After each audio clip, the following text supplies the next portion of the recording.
We are happy to be working together with the Institute Faculty of Actuaries, in that case, the Sustainability Hub, together with the Actuarial Society of Kenya, to basically bring this particular webinar to all of the members of the Actuarial Society, but also people that are highly interested on sustainable finance. So maybe just to make a few remarks is that we've seen sustainable finance has moved from the margins, and right now we've seen that sustainable finance have basically taken the mainstream, as we've seen a number of innovations, particularly in financial instruments, products and services have kind of taken pace in ways in which we are looking at how these particular instruments are going to meet the SDGs and also the Paris Agreement goals. Now, but there are quite a number of things that also need to think about. Is the industry expanding fast enough to keep up to the pace, both for the demand that will drive progress towards what we call a more sustainable economy? Are we basically looking at how we could address the gaps that remain to enable us to fully integrate sustainability, just not only into banking, but also within the insurance sector, but and in extension within the financial ecosystem? Maybe quite interesting is that if you look at the annual SDG financing gap, particularly in developing countries, it's estimated to be approximately around $2.5 trillion.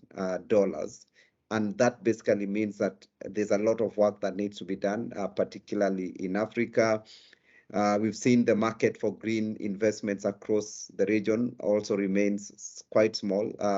In fact, statistically, we've seen that with the bond market investment on green bonds of around $1 trillion, only 0.1% was raised within Sub-Saharan Africa. So that means that, yeah, there's a lot that needs to be done.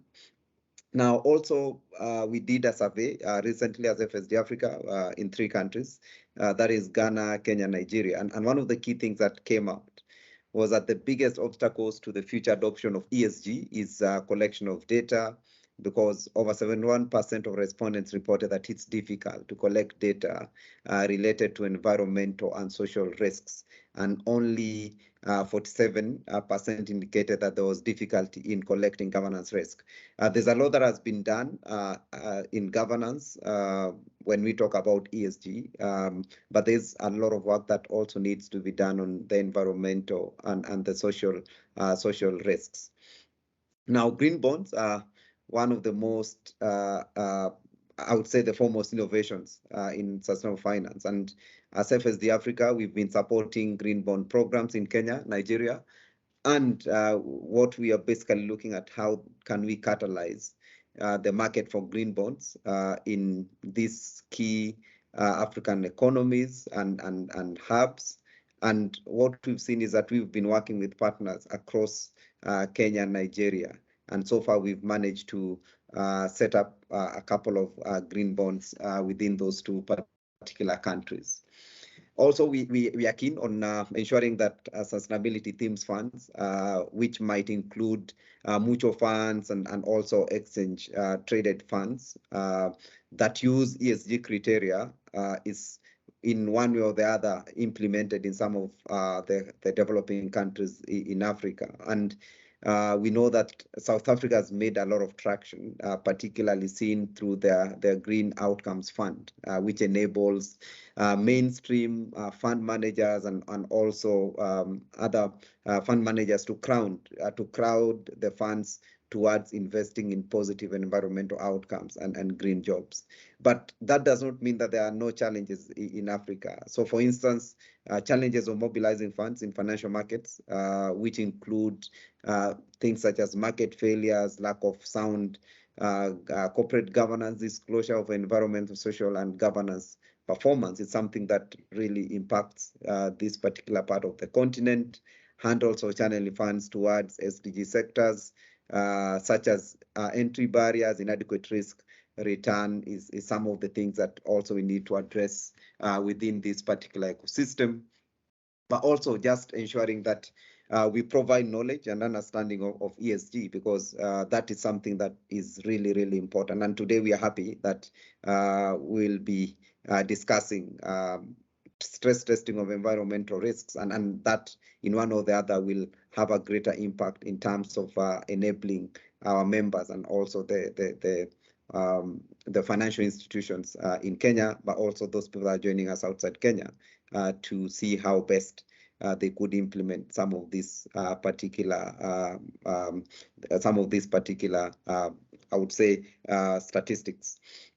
Yeah, FSD is also supporting ESG integration, which is basically aimed as formulating and implementing proportional and fit-for-purpose ESG supervisory instruments in countries such as Kenya, Ghana, and Nigeria.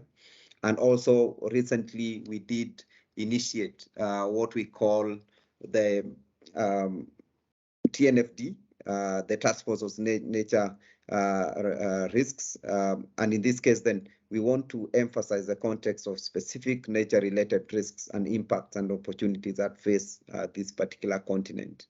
We're also working closely with the UN, UNEP, FI, and in this we did initiate Nairobi Declaration to mobilize African insurance industry to support the achievement of UN Sustainable Development Goals.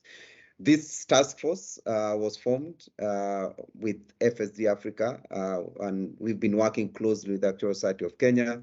And the purpose of this task force is to drive and support readiness of the financial sector in managing ESG risks, and also basically supporting green finance. And we know that the industry needs to create meaningful engagements, and with this, then actuaries play a very critical role in enabling these engagements. And that's why we are very, very happy to work with the Actuarial Society of Kenya.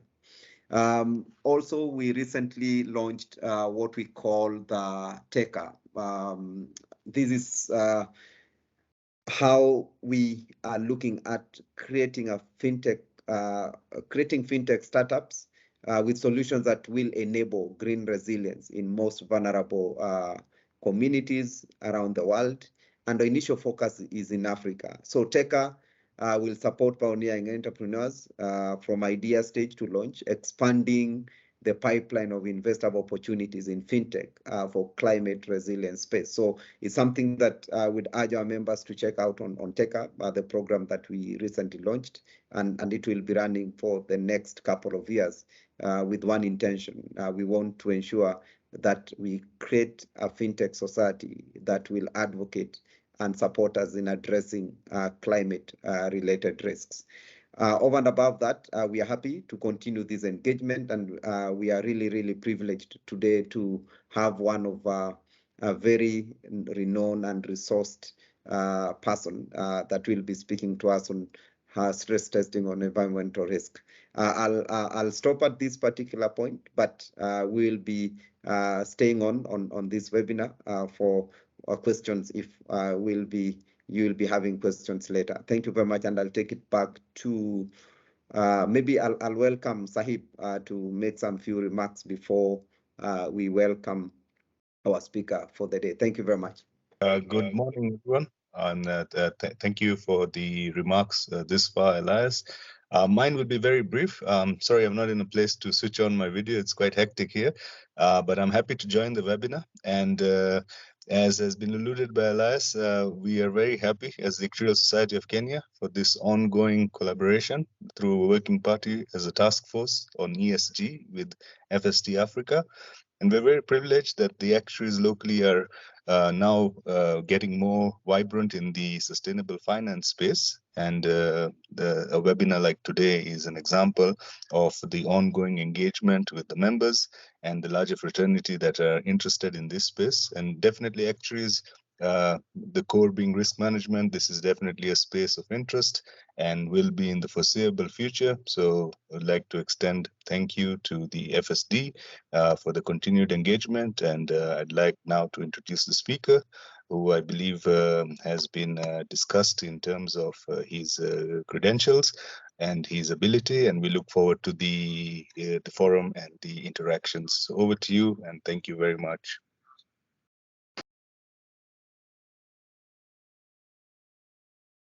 Okay, well, thank you very much for the introduction, and it's nice to see some familiar names in the audience as well.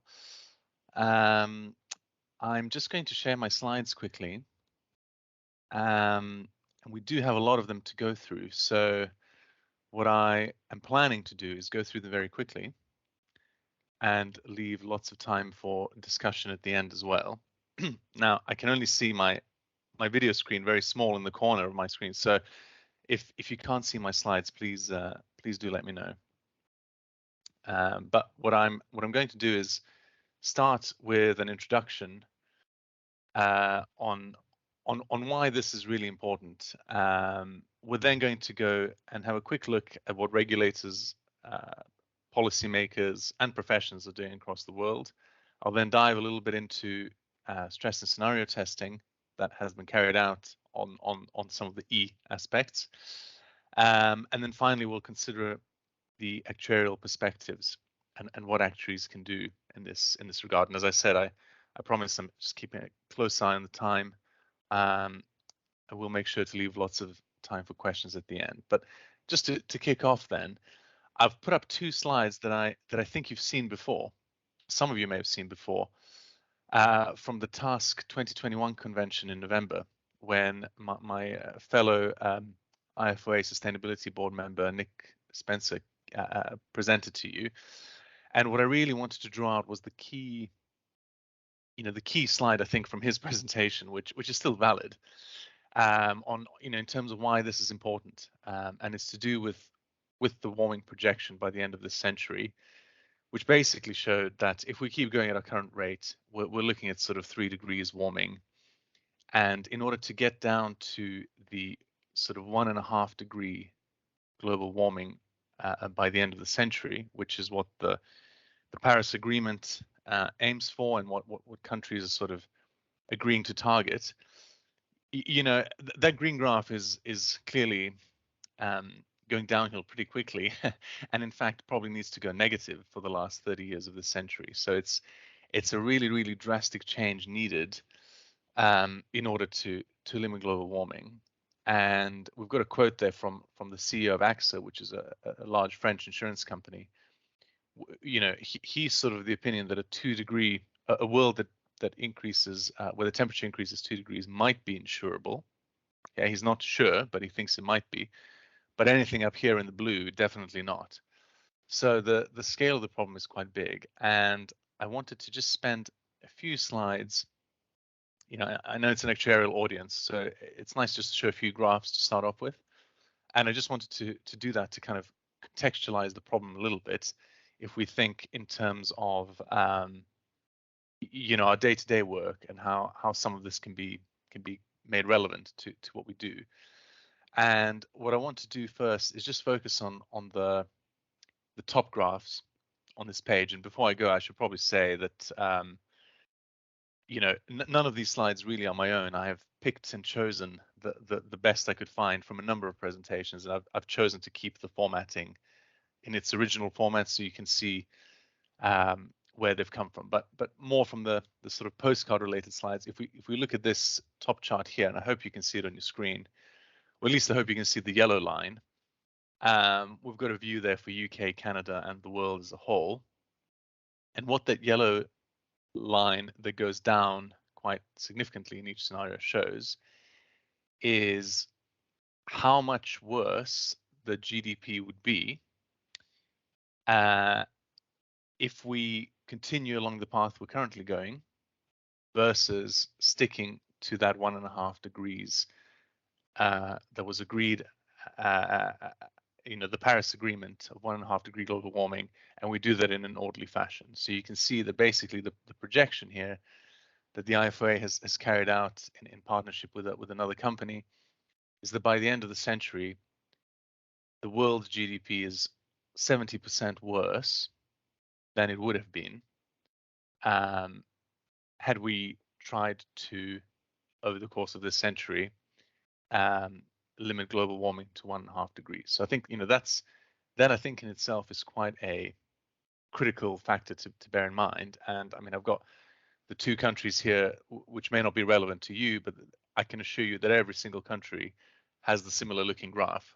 Okay, and it's just a question of how bad that yellow line is. But the world GDP overall takes a very big hit if we don't manage to limit global warming. And similarly, if I look at the graph in the bottom right, this is just kind of zooming in on the UK just for the next 30 years or so. And that's showing that, you know, even within the next 30 years, there's at least a 1% hit to GDP expected. And you can probably tell it's starting to kind of fall exponentially and become exponentially worse. And the reason it becomes exponentially worse, and I think this is probably the last education slide I'm going to have on climate change, because I think I'm hopefully speaking to a converted audience already, but it's to do with this concept of 9 tipping points, which I think is actually quite helpful to understand when trying to educate an audience who are maybe not as enthusiastic about the topic as some of us are. These are 9 tipping points that have been identified by scientists where once these go wrong, it's very difficult to undo them, if you see what I mean. So I'll just give you a few examples. I appreciate it's a busy slide. Let's start here at the bottom, for example, on the West Antarctic ice sheet, which is the blue bit at the bottom in Antarctica. If that bit melts, that is an instant sea level rise of 5 meters predicted globally. And if that were to melt, you appreciate it's not that easy to undo that and freeze it again, right? It's pretty much impossible. On an example a bit more closer to home, maybe, if we look at that West African monsoon shift, any abrupt change in the location of that, i.e. if it goes a bit more north or a bit more south, will lead either to flooding or drought, depending if it goes north or south.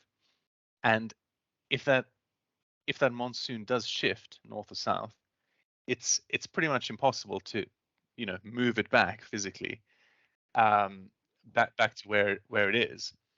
And clearly that has huge impacts for, you know, the region as a whole, and globally as well.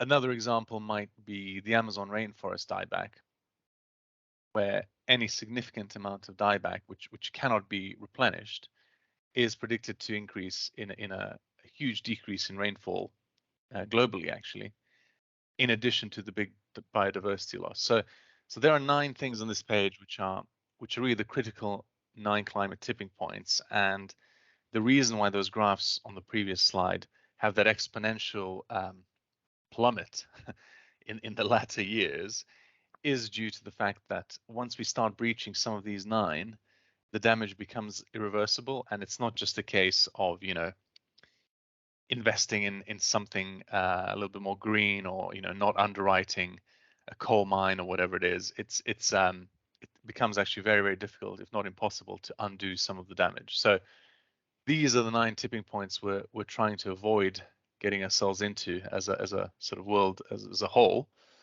And I think it's very important for actuaries, you know, particularly with a bit of a long-term mindset, to consider how close we are to dipping into these and making them shift as part of our risk assessment. And the final sort of chart I want to do, in terms of, you know, scaring you a little bit, and not that that's really my intention, but this is quite an interesting picture of, you might not see it very well on your screen, but it's lots and lots of different socioeconomic trends and you know, various Earth system trends. And the dotted line is 1950, and the end of the picture is 2010.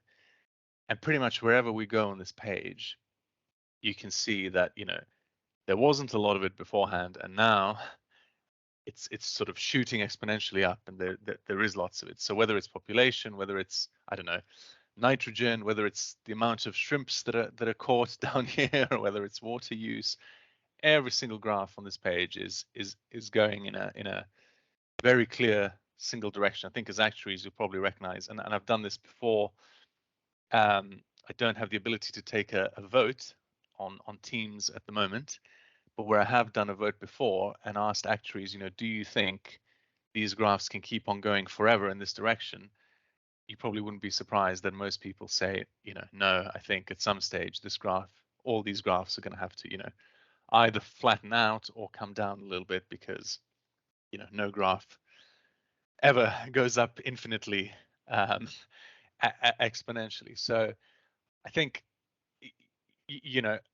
when the question mark around what is sustainable and why sustainability is important comes up, I think it's just bear this chart in mind would be my advice, because most actuaries, if asked on whether this kind of trend is sustainable across so many different metrics, I think will pretty quickly come to a conclusion that these charts don't look very good if you're looking into the future. So climate's not our only challenge, but it is a big one. But yeah, all I want to point out is that there are a large number of unsustainable sort of socioeconomic and environmental aspects, and we'll focus on the E for today's presentation. So that was a little bit of introduction to kind of remind everyone why this is important. And I think regulators and policymakers are globally waking up to this fact. So just a couple of things here. I mean, I've got a little bit of a UK focus on this slide. I apologize for that, but we will go broader as well. So I've got a few flags at the bottom, but they are very underrepresentative in terms of what's happening. So 38 countries, to my knowledge, so far have declared official climate emergencies. And regulators across the globe actually are, as I'm sure you're aware, starting to get a lot more active in terms of, particularly, and I'll focus on the insurance sector, focusing on what it is that insurance are doing and can do around climate risk management. COP26 last year, which I'm sure most of you are aware of, countries there did commit again to limit global warming to that 1.5 degree green line you remember from the first slide. So countries are committing to that very, very aggressive reduction in carbon emissions and so on. But if you have a look at how far the current pledges go and promises, even if those are all delivered, we're still looking at sort of 2.5, 2.4 is what they're estimating degrees, rather than 1.5. So there is the sense that there's a lot more that needs to be pledged, promised, and ultimately done. There are various, I've just put two here, the NGFS and the TCFD, but obviously there's lots more centralized organizations who are analyzing information, coming up with principles, requirements, etc. And even from the professional side, we've had the Joint Forum on Actuarial Regulation who who've sort of highlighted that it's more crucial now than ever that actuaries are aware of all of these issues, that they're appropriately taking them into account, and that we as actuaries are communicating clearly the impact of climate change and sustainability issues within actuarial work. And I think a lot of that does actually revolve around some of that education aspect from my previous slides. Just a slide from a different source, which is FTI Consulting, the company I work for. So this is it's maybe half a year out of date, but I think it's still relevant. Just if you can't see, I'll read through it in case it's too small on your screen. But it's just a little spin around the world in terms of what insurance regulators in particular are doing. So we'll touch a bit more on the UK where I'm based, but from this year, there's a regulatory requirement for insurers to embed climate risk and climate change considerations within their risk management frameworks, and the regulator will be supervising companies with this expectation. There has also been every 2 years a set of stress and scenario testing mandatory stress and scenario testing on climate risk, and we'll go into that in a bit more detail as well.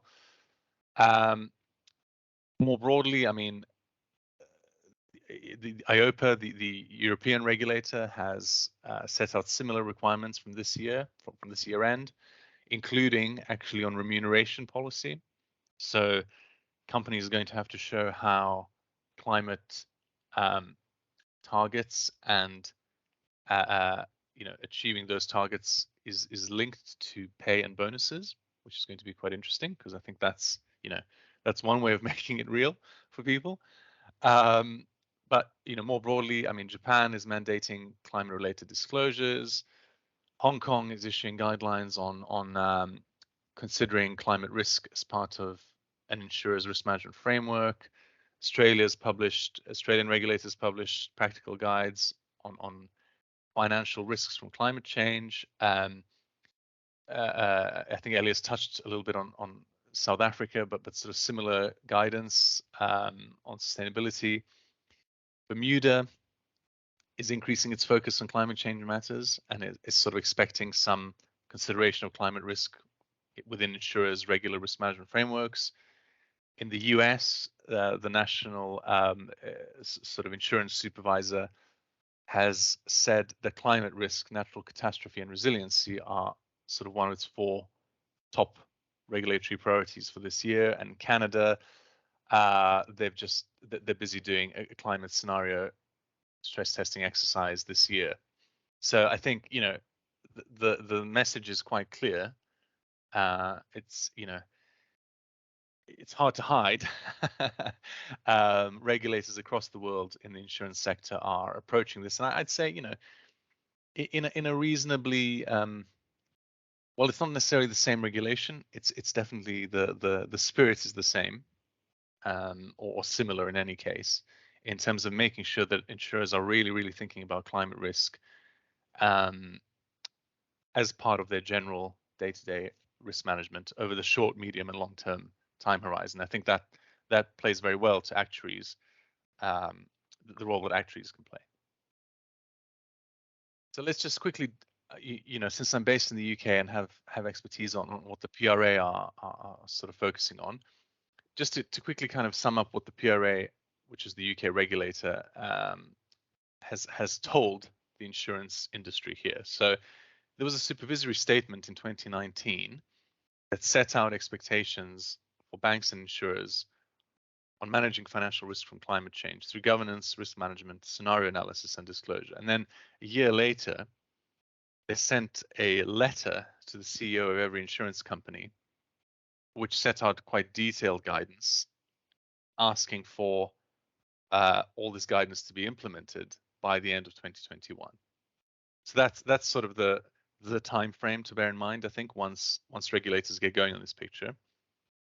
And what did this kind of letter say? Well, first of all, there was a lot around responsibility and governance. So every insurance company has to have it says senior manager, I mean an executive, someone on the board who is responsible for ensuring that the climate risks are taken into account within that organization. The board as a whole needs to have a clear distinction between climate risk as a financial risk and a reputational risk. In other words, it's not just what happens to your balance sheet. It's also what happens to the insurance sector as a whole in the eyes of your customers and your policyholders if you do not address and focus on climate risk appropriately. And then finally, there is something around the governance framework and being able to show how thinking about climate risk and considering it is affecting the decision making that you're doing. Risk management we touched on already, embedding it into climate risk frameworks, and importantly, the last point around stress and scenario testing. They struggled a little bit on this one, would be my personal view, by conceding that actually there's a very wide spectrum of approaches that exists, and you can come at it from many different viewpoints. It's difficult to standardize stress scenario testing across the entire sector, and specifically they're thinking, what's appropriate for life insurance might not quite work for general insurance or for health. And so they sort of suggest that actually you really need to think what works, what specific situation works for each insurance company. So from the stress and scenario testing, it was, it was very much a little bit more of, okay, you guys in the companies need to think how to make this work and be relevant for your company. So that's quite interesting. We'll get back to that in a second. A couple of other things they said on disclosure, which was interesting.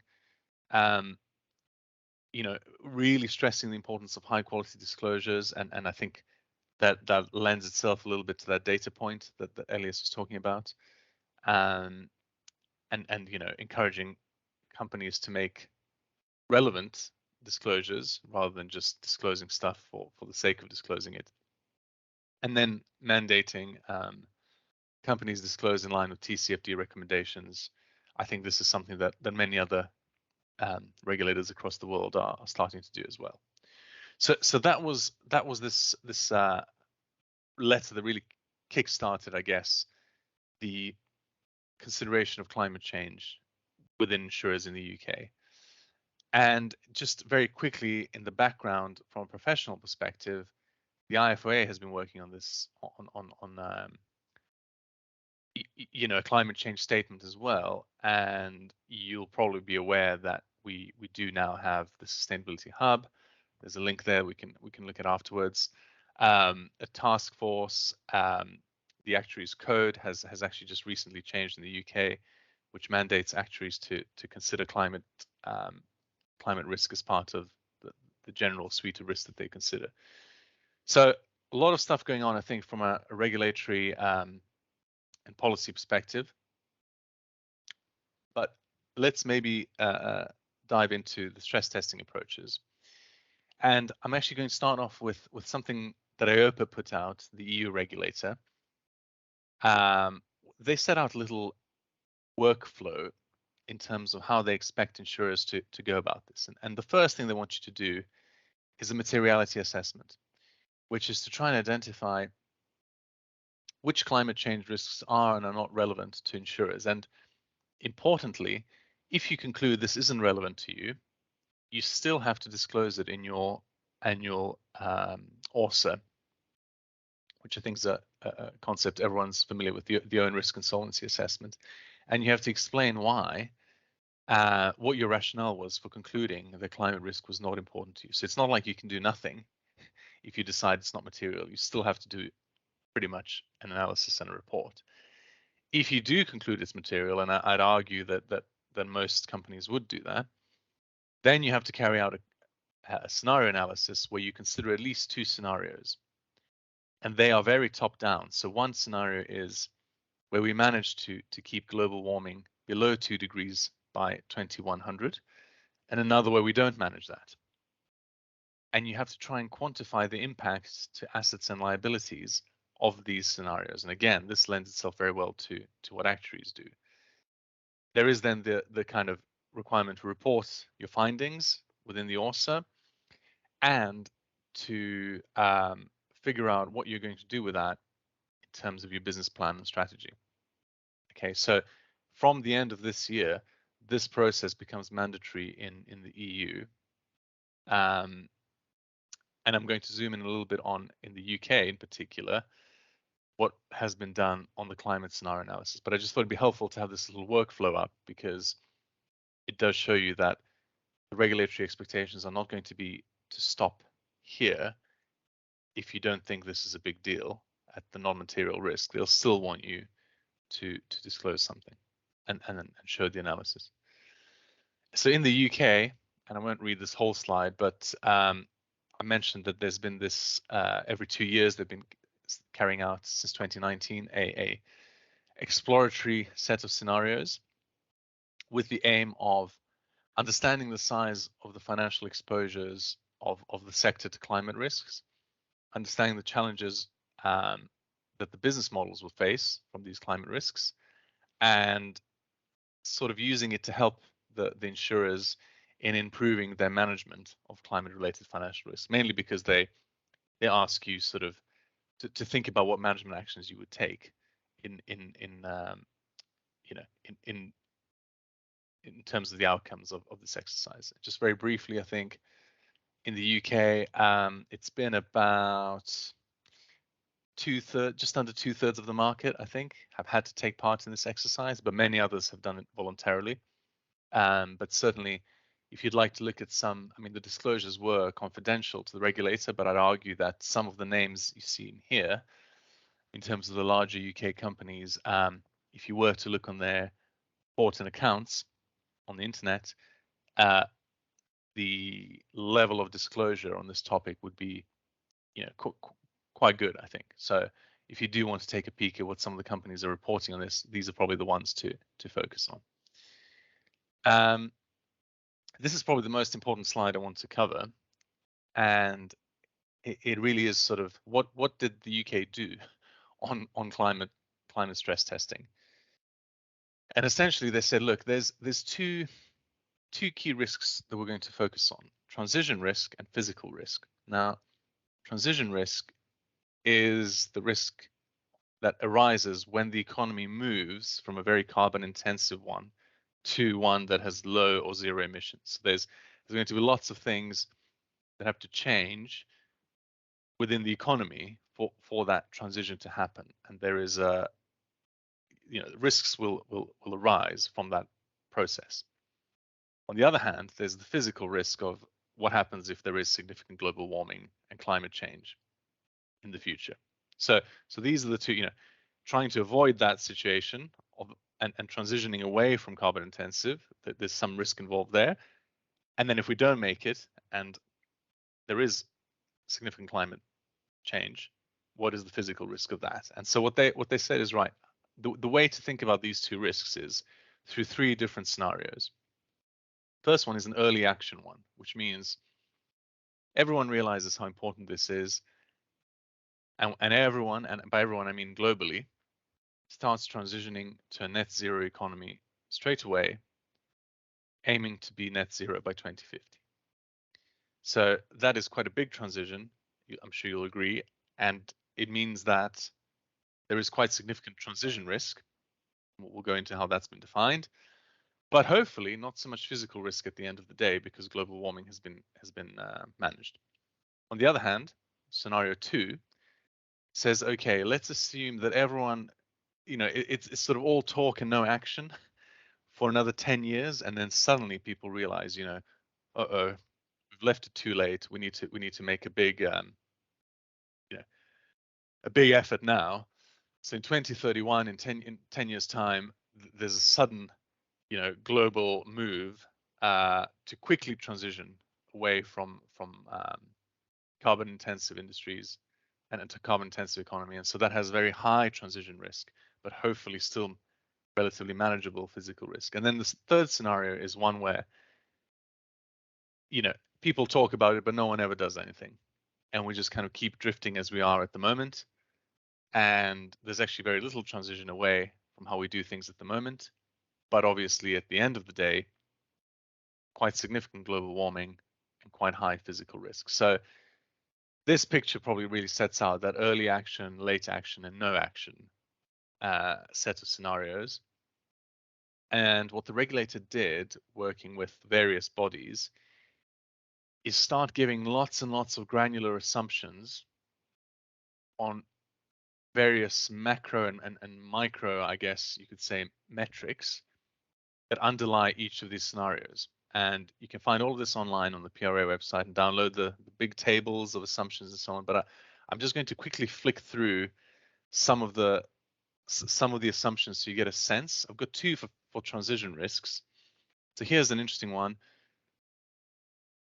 Chart on the left, bar graph on the left, sorry, shows this is very UK specific, but they do have kind of other countries and the world as a whole as well. This is the UK's energy mix currently, and you can see the gray and the dark blue is lots of oil and gas. If we are going to transition within 30 years, this big blue line, which is almost 80%, I think, if not more, is renewable energy. So I think, that I think ought to send shivers down the spine of any insurer in the UK who has a very, very high investment for holding in oil and gas companies, for example, and really ought to make them think about whether those companies will manage to transition to renewables, or whether they are going to have to perhaps change their investments in the future to focus on that. Another example on transition risks, again to do with fossil fuels, is around, they've done a prediction on what oil and gas prices might be in the future under these different scenarios, and you can see that in the scenarios where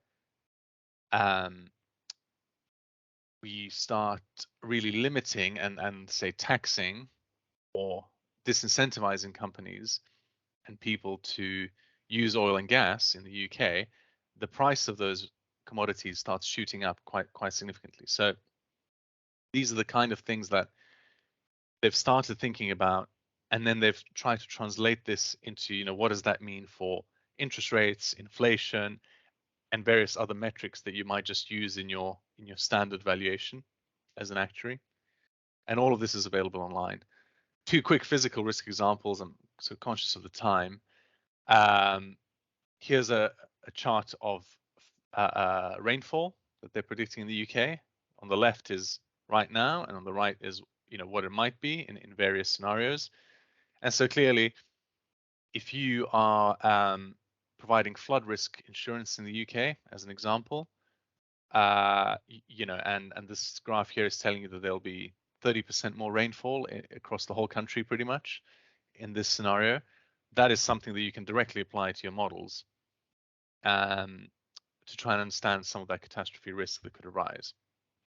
Similarly, I've got another one on on sea levels that clearly show a big difference of about 0.2 meters in the UK, at least, on taking action and taking no additional action, which again is another one that you can see I used these for a flood risk example previously, but that's something that actuaries can directly translate into a claims scenario on the insurance side. So long story short, this is the sort of information that was published out there, and the insurance companies in the UK then had to run these scenarios and come up with the results, estimate the results, and discuss those internally and present to the regulator as well.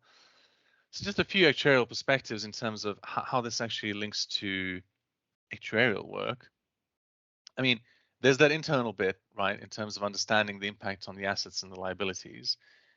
But I think it's important to recognize there's also an external aspect here, in that we can help to inform the policy that is being set by communicating well those impacts on assets and liabilities. And I think that's really, for me, some of the key actuarial impact, and where it's been really where this exercise in the UK, I think, has been very good in terms of being able to communicate the impact of this to other stakeholders.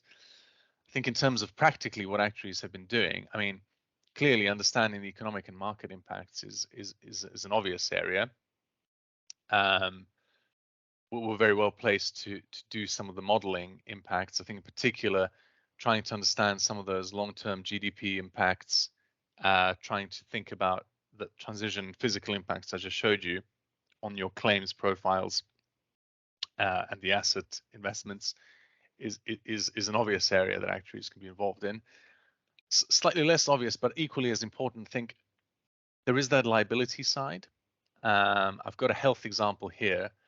I'm sorry if the resolution's a bit funny, but I think this is one area where we often under contribute, is my sense, if that's a word. But clearly, more extreme weather, rising sea and CO2 levels, and rising temperatures are a bit of a cycle, and they have real physical impacts on morbidity and mortality, particularly across emerging markets. And I think this is an area where further actuarial thought analysis is very well placed to provide further thought analysis, working with the healthcare providers and scientists sort of try and understand the impacts of some of this on future mortality and morbidity rates. I've got one example here for those who like bar graphs.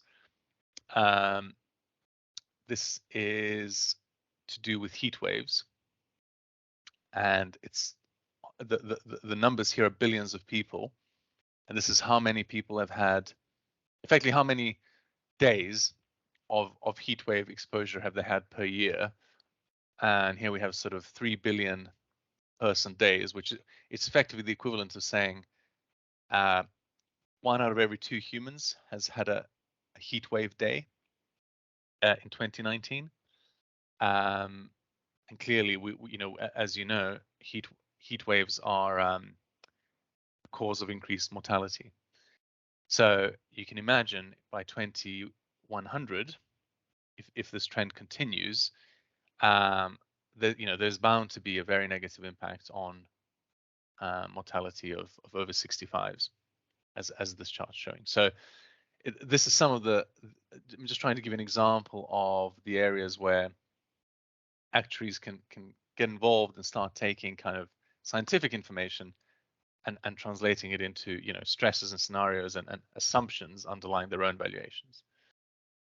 Just very quickly talk about outputs. I'm conscious I'm running out of time, so I'm just going to very quickly say, I mean, this is just a little snapshot of the TCFD reporting, and I think what you'll find here is, you know, if you expected lots of numbers and percentages and so on, you might be disappointed to find out that actually it's kind of like a RAG status output at the moment of the two. So I've got here I have the early action scenario and the no additional action scenario, and sample outputs from Zurich Insurance Company, and it's kind of RAG status rather than numbers. So I think the takeaway from this is it's very early days, and I think, you know, in the future, near future, I hope we can expect a situation where this table is full of numbers and percentages and lots of discussion. But I think, you know, just to manage expectations, very early days, and companies are just getting to grips with how all this information can be translated into assumptions and modeled, and then translated into what it means for insurers. But I thought it was helpful just to visualize a real bit of output, to show you that actually at the moment this is sort of what it looks like. And I think there's, over time, this will evolve into something that looks more like a real, you know, risk dashboard. Zurich being one of the better companies in this area, I should say. Just to kind of wrap up before we go to questions, I just wanted to have some outcomes from the PRA stress testing. I think, bear in mind, the reporting was confidential, so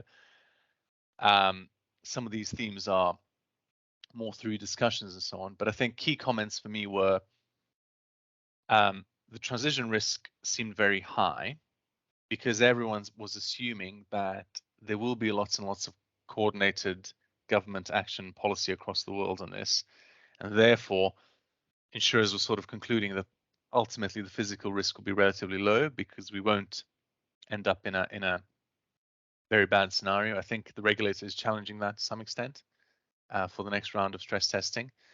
I think the concept of discounting is also very interesting from an actuarial perspective, because as you know, if you discount something that's 100 years in the future, even if it's a very big number, in 100 years, it might not be very big today.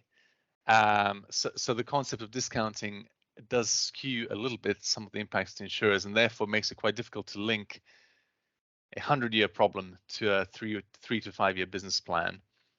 I think it's also fair to say life insurers heavily focused on what happens on the investment side, whereas general insurers, I think, often thought about the fact that they are able to just cancel a policy in a year's time, for example, or renegotiate terms. So there are quite different approaches needed between life and general. A lot of focus emerging on exclusions, whether it's on the underwriting side, in the general insurance side, or on investments. Not much consideration on legal risk and whether insurers can actually be sued one day for not doing enough.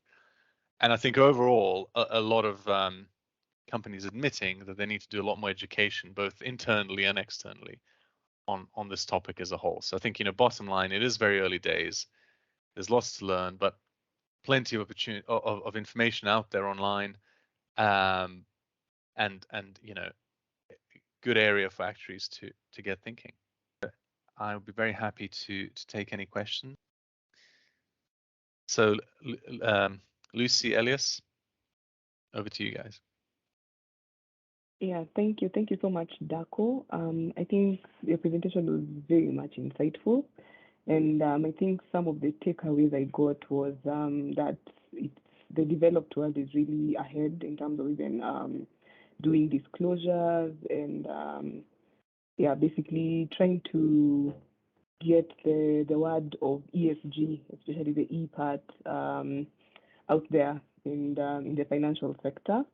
And so I think that was just my main takeaway. And I was actually focused on the liability side, where we were just talking about how some of the liability stress that was done. And I can see that things to do with, let's say, changes in the vector ecology, like the malaria and all that, that's something that maybe is also impacting the developing world. And that's something that also we, as people working in the financial sector and in the insurance company or the insurance industry, should really focus on how we can be able to come up with some of these solutions that can end, or maybe some of the products that can be able to fit into the daily changes of the impact of climate change. So I don't know if anyone has a question. Okay, I can see there's a question from Emmanuel. How do these stress tests benefit fiscal risk management? How do they benefit? How do they benefit risk management? Yeah, it's a good question. Fiscal and I risk think management, yeah. Physical risk management. Yeah. Okay. Yeah. So I think yeah, it's a very good question, because in a lot of the instances, the conclusion so far has been, to some extent, that the physical risk from a financial perspective is relatively small, given that it's so far away. Having said that, I think there's definitely opportunities to be identified as well as downsides, and I think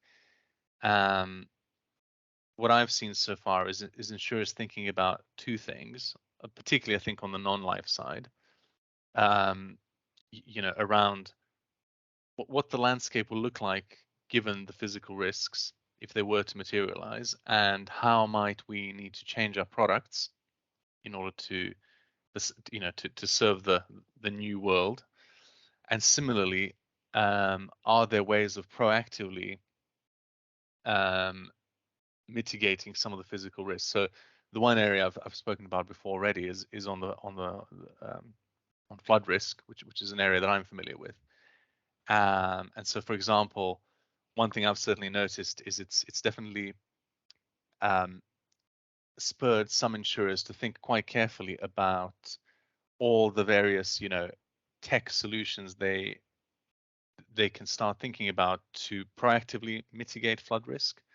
So whether it is simple things like installing alarms in houses that give advance warning of water coming into the house, or maybe it's using focusing a lot more on using satellite imagery to really try and identify in advance any kinds of flood warning. So I think it's thinking about practically managing the risk, and also what are the new opportunities in terms of products we can serve to our clients. Okay, thank you for that. I think there was another question that I think from Pauline. Maybe she can. Okay, maybe she can post her question here, because I think I have lost it. But I think for me, maybe just to maybe just contribute, or rather to ask on some of the disclosure, some of the regulatory issues that or the regulatory measures that have been adopted, say in the UK, I think you really focused on how the many insurance companies need to sort of like talk about how climate change is going to impact their operations, and it's going to be stated in the ORSA. So I know when it comes to Solvency II, there are different types of risks that are already there, such as maybe operational, insurance risk, and all that. So I just want to see how climate change can be integrated in the already risks that are there, than just maybe having like some discretionary aspect of how you can be able to prevent like the impact of climate change. But do we maybe in the future, do we see like the UK government imposing a different type of risk on top of maybe what is already there? Yeah, I mean, this is a very good question, Lucy, and it's something that's debated every day, I think, on how it's going to go. At the moment, you're right in that there's no specific, column on climate risk with the capital requirement and so on. And excuse me, the regulator is expecting companies to incorporate climate risk as part of so for example, you have someone managing interest rate risk. They will just need to demonstrate that they have, as part of their usual analysis, also thought about the impacts of climate change for that particular area. And similarly for credit risk, and similarly for mortality, morbidity, and so on. So at the moment, the expectation is to embed it within the various risks. But insurers are realizing, certainly from a reputational perspective, that they may also need to have a standalone category where they just focus on climate risk, in addition to having it embedded within each of the other risks. So to answer your question briefly, it's embedding it within each risk category. There's no capital requirement yet, and lots of debate about whether there should be or shouldn't be, but no clear answer yet. Okay, maybe that's noted. And yeah, maybe before I get to Elias, I can see Elias has a question, but maybe let's just finish with the questions on the chat. So I think you've really focused on what insurance companies are doing, and basically the insurance firms. But I think Pauline is more interested in now the intermediaries, the different Fair enough. stakeholders. Yeah. So maybe she's just asking what role should the intermediaries and other insurance service providers play to further the ESG initiatives? It's a very good question. I mean, I think the first thing they probably need to do is just start listening. Well, not start. Listen to what their customers are saying on this. I think in the UK, for example, I think a large part of what's driven some of the discussion here is that customers have, I'd say over the last two years, probably in particular, 2-3 years, customers have become really, really interested in what the insurers are doing in this area. So by that, I mean, for example, insurers that are selling any kind of unit-linked product have had a huge amount of queries around, are these funds ESG compliant? Are they this? Are they that? That I think didn't used to exist before. And the intermediaries have been very good at communicating this to the insurers and saying, look, what I actually need is 5 different ESG funds, because that's what everyone's asking me about. So that has been kind of customer driven, and then the insurance have provided the supply of products. So I think there's that aspect is very, very important. I think that it goes the other way as well, in that there's probably an element of education and a role to kind of help to explain why certain products are being offered, why certain things might be changing, and why ultimately that's a good thing. So it kind of goes two ways, I think. But I'd the example in the UK has probably been more about listening to customer needs and demands. Yeah, I think that's a very good point. I think at the end of the day, it's a customer-driven industry, and so you give the customer what they want. Yeah. So maybe I'll just go to Elias. I think he had a question. So Elias, over to you. Yeah. Thanks, Darko. Maybe from the entire presentation, and I know there are people that have joined. From where should an actuary start from? I know the climate is something that is new. where should they start from? And the same question is, are we likely to see IFIA kind of putting a specialized program to train on climate risk? Because we've seen this is something that has is basically gaining momentum. Are we likely to see some courses so that there will support actuaries in the future? Yeah. So there is a climate. It's slightly broader. It's a sort of sustainability course coming up. I actually think the first session of it is there's some guinea pigs trying it at the moment. But yes, there is a course coming. It's actually, I think, going to be. I don't know if you're familiar with the IFA's data science course, but it's going to be of that kind of nature. So it won't be a separate exam in terms of qualifying, but it'll be a separate course that you can attend. That's kind of how that's starting. I mean, I think there's definitely a recognition that the course content at the moment, as it stands, with its traditional focus on various things like life, pensions, etc., is very light on what is kind of a key thing. There's also been a risk alert issued to very recently, I think it was last week, to all IFOA members, for actuaries to need to consider climate risks as part of their day-to-day work. So I think the IFOA question, I mean, we're doing what we can at the speed that we can. I think in reality, probably companies need to go a little bit quicker. I personally think the right way to get involved might be to, there is a huge amount of stuff online. There really is. I think there's, you can probably get, self-educate quite well on this topic, just by, taking some initiative by yourself, at least as a starting point. I think the next thing for me then is to educate those around you within your company. I'm always surprised at how many people tend to dial into these things, even internally. You kind of think, no one's really going to be interested. And suddenly there are, 20, 30, 100 people who are all quite interested.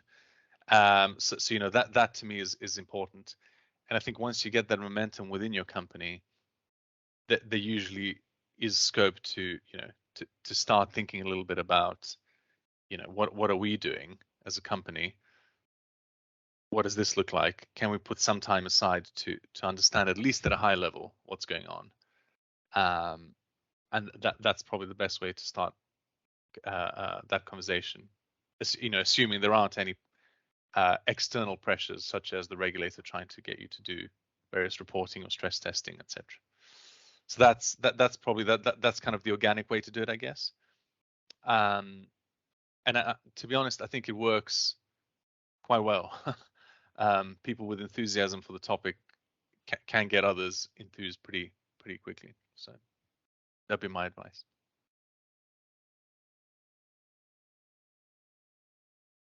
Thank you. I hope that answers your question. Okay. Yep. Thanks. Okay, I can see we have maybe just take two more questions. So there's one from Camila. So I think her concern is another area of concern is on discount factors. So she's asking discount factors in stress testing for physical risks. Is there any appropriate discount factor to be used to avoid inaction in the present and adequately capture the cost of delayed action? Yeah, I mean, this is a very, very hard question, Camilla. And I think the reason it's difficult is because I mean, I don't think there is a magic number that is the right number to use. I think the reason it's such a difficult question is because, unlike a normal purely mathematical discounting, calculation, there's also a bit of a moral and an ethical thing to consider. So if the question is, let's take an extreme example, right? What is the present value of what is the present value of my daughter not being able to what is the present value of my daughter living in a world where it's 40 to 50 degrees every summer? It's very hard to put that into like a financial context, because I might be not okay with that, regardless of what discount rate you use. I think there's an element of needing to use some of that kind of thinking, in addition to trying to form a purely financial present value based, output on this topic. And I think that's kind of where our traditional actuarial methods, which is kind of present value of future cash flows, I think that's where some of these methods really start falling short. So I think the appropriate thing to do is, in addition to a purely financial actuarial method, to consider some of the more, moral and ethical implications of this, and have a set of, red lines on those as well. That might be a better way of dealing with the problem than trying to, argue about 1 or 2% on the interest rate in order to kind of capture this much more fundamental issue.